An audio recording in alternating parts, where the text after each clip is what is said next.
आई रहे बप्पो मैया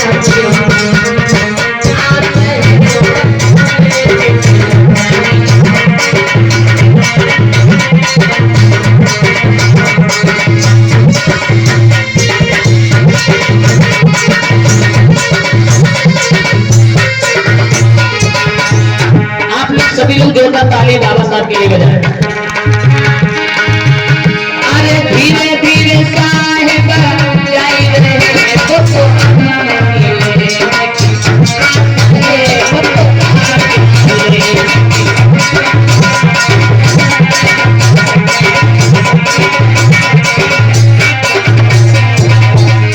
इधर डॉक्टर बी आर अम्बेडकर धीरे धीरे जा रहे हैं और अपने घर पर जाकर जैसे ही पहुंचते हैं, अरे जाए के घर पर पहुंच गए जब से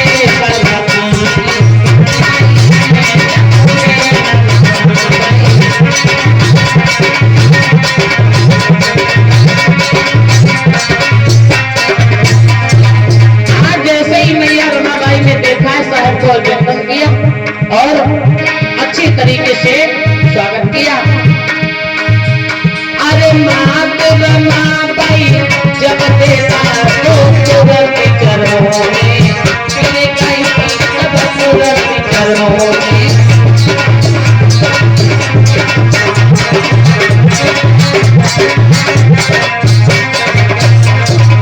आज बाबा साहब को मैया रमाबाई ने देखा, स्वागत किया, बैठाने का आसन दिया और बोली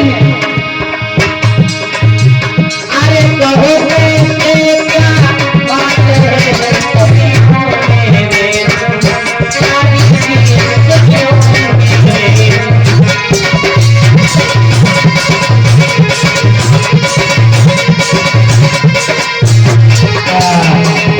आज जैसे ही डॉक्टर बी आर अम्बेडकर पहुंचे हैं, माता रमाबाई ने देखा, दोनों हाथों को जोड़कर अभिनंदन किया।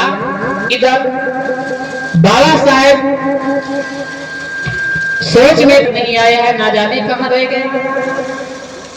माता रमाबाई इधर बाबा साहेब के चेहरे की तरफ देखा।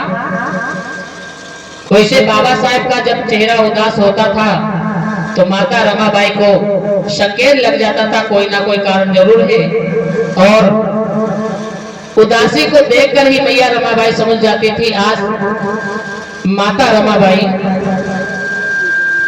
बाबा साहब के पास में पहुंची और कहने लगी, हे नाथ, हरे स्वामी,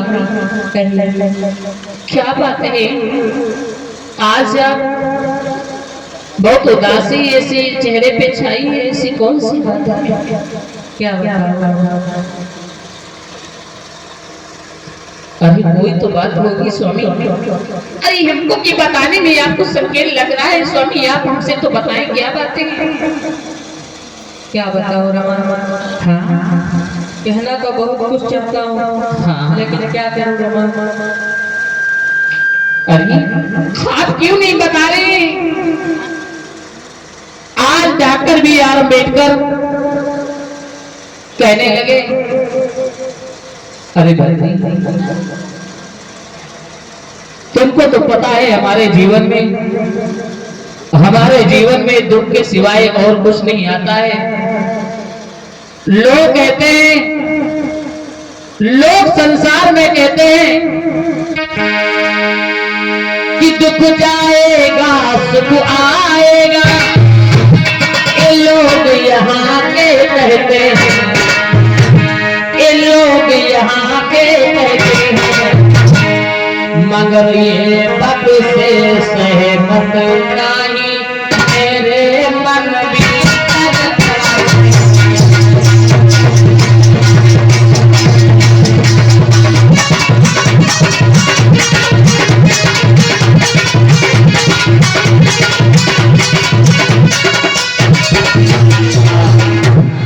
दुख जाएगा सुख आएगा ऐसा यहाँ के लोग कहते हैं, लेकिन ये बात हमारे पे लागू नहीं होती है। क्या बात साहब? अरे आप ऐसी बात क्यों कर रही है? क्या बात है? अरे बताइए तो।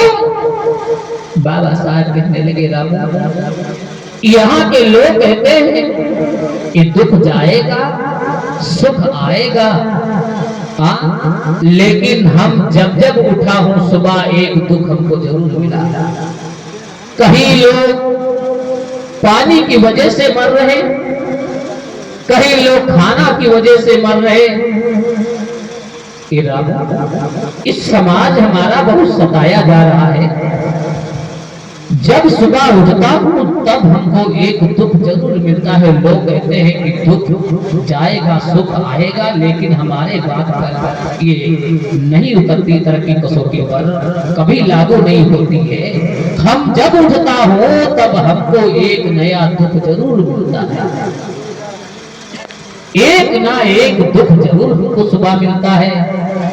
आज मैया रमा भाई कहने लगी, ना हरी बात बताइए तो सही, क्या बात है?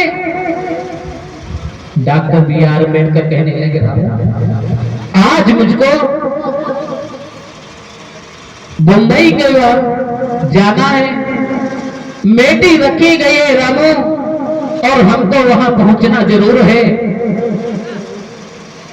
आज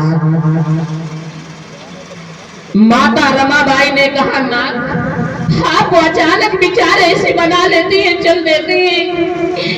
हम आपको जाने से नहीं रोक रही हूँ, आप ना तो जाइए, लेकिन हमारी बात सुनिए। ये हमारे घर में छोटे छोटे बारे बारे नन्हे मुन्ने बच्चे हैं, कभी इनकी तरफ भी ध्यान दिया करो।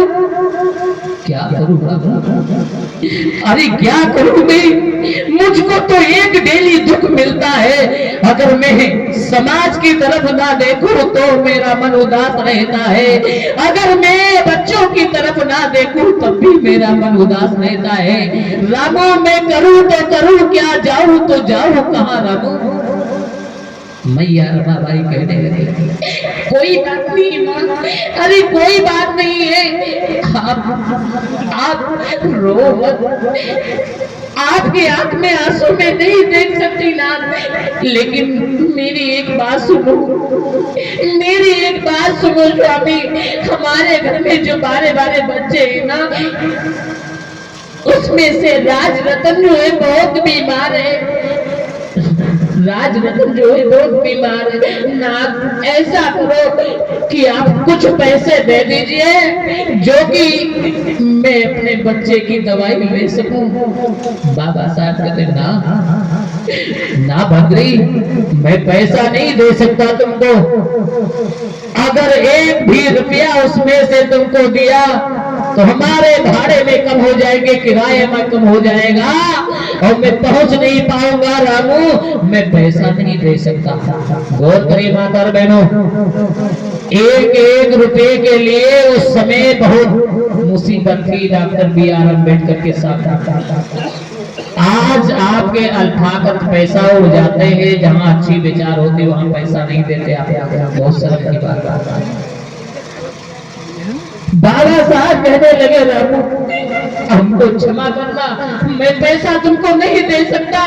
अगर मैंने तुमको पैसा एक दे दिया तो हमारे भाड़े में किराया में कम हो जाएगा, अगर कम हो गया तो मैं वहां पहुंच नहीं पाऊंगा रामू।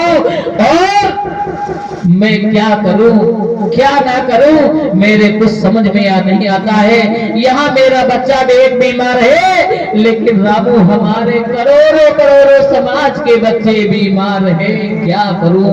मैं अपना एक बच्चा देखूं या इन करोड़ों करोड़ों बच्चों को देखूं? रामू तुम ही बताओ।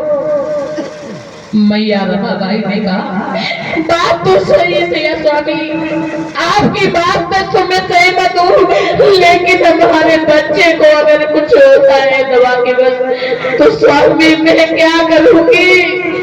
Doctor B.R. अम्बेडकर कहने लगे, रामू ना ऐसा मत बोलो, कैसे भी करो, कुछ भी करो, कोई भी प्रबंध करो, लेकिन मेरे बच्चों पे आंच नहीं आना चाहिए, ये जिम्मेदारी तुम्हारी है रामू। विचार करिए, जिस घर में एक रुपया ना हो उस घर में अगर पति कहे जिम्मेदारी तुम्हारी है, तो कैसे पत्नी वो पैसा बनाएगी, कैसे आजीविका बच्चों की चलाएगी, कैसे कैसे मेडिसिन बच्चों के लिए लाए। गौर करो, आज बाबा साहेब वेट कर रहे हैं साथी का, लेकिन साथी नहीं आता है। इधर धीरे धीरे समय व्यतीत हुआ। रमाबाई से बाबा साहब ने कहा, भद्री भद्री, हमको लेट हो रहा है, ना जाने हमारा साथी अभी तक क्यों नहीं आया। अर्थात ऐसा करो, जिद मत करो, हमको जाने की अनुमति दो। इधर धीरे धीरे हुआ, समय बीतता हुआ, और इधर कटकरी बाबा साहब का जो मित्र है वो आता है। गौर करके, अरे थोड़ी देर के बाद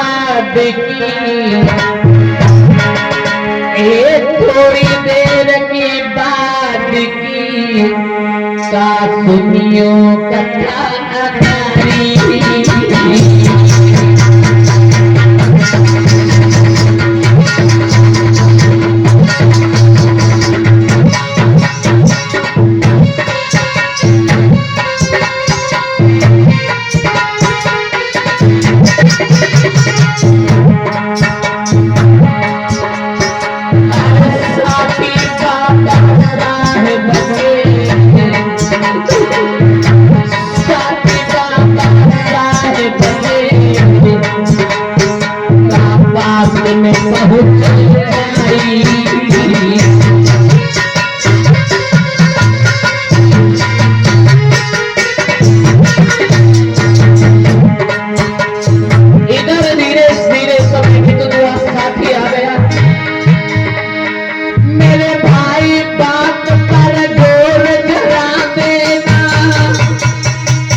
अब तो अनुमति अब तो आज्ञा अब तो अनुमति